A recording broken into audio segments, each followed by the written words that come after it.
outside. Paying no heed to the chafing of the bricks through her white cotton blouse, Molly leaned heavily against the wall and lifted her face. The late August sun blistered down, giving off an intense heat, though it failed to reach the cold place where her heart sat. The scene before her compounded her misery as she gazed at the ruins of a house across the road.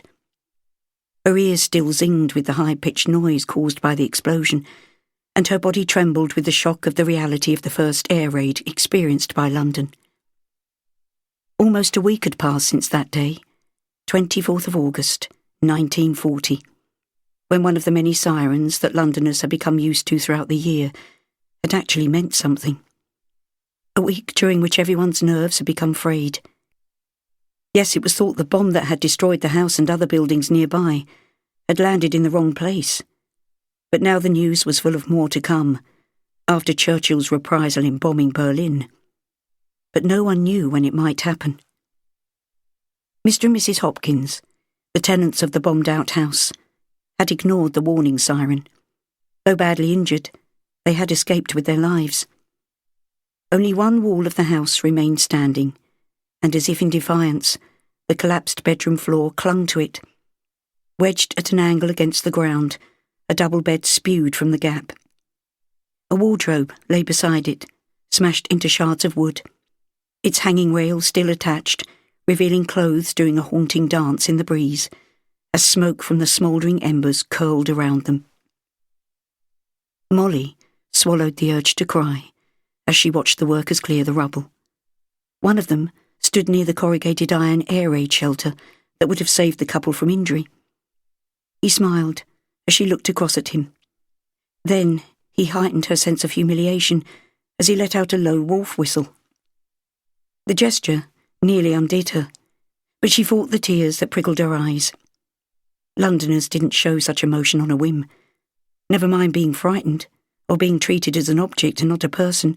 You had to carry on, and you had to keep others going too. If you gave in, you would be lost, and Hitler would have won. With this thought, a new determination came over Molly. She had a job to go to, and at this rate she'd be late back after a lunch break.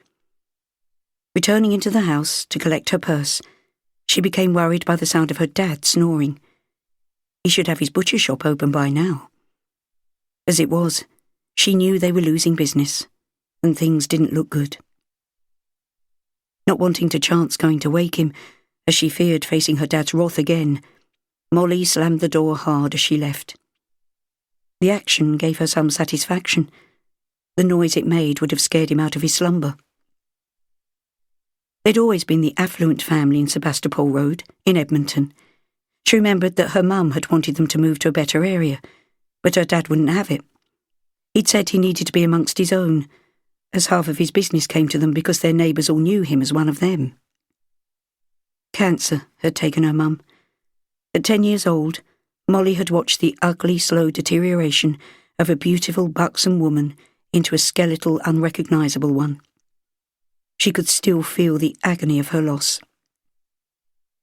Everyone said she looked like her mum did at her age. She could see this herself, when she dusted the lovely brass-framed wedding photo of her mum and dad, which stood on the piano in the parlour. Her mum had been beautiful, and Molly had inherited many of her qualities, the same sleek black hair and dark, flashing eyes. It wasn't these features that attracted men to her, though. It was her shape, something else she could attribute to her mum. With a small frame and over-large breasts, she'd always been teased that she'd been in the front of the queue when they were dished out. How often she'd wished she hadn't been. Her breasts were a curse, as far as she was concerned. Most men leered at her in one way or another. If not openly, then they did so with a sideways glance, giving her a wink if she caught them looking, as if they thought she wanted what they offered. Nothing could be further from the truth. Losing her mum at such a young age had taken away her confidence, and though she'd done well at school, being naturally clever, on leaving school she hadn't wanted to do anything that might entail going away from home.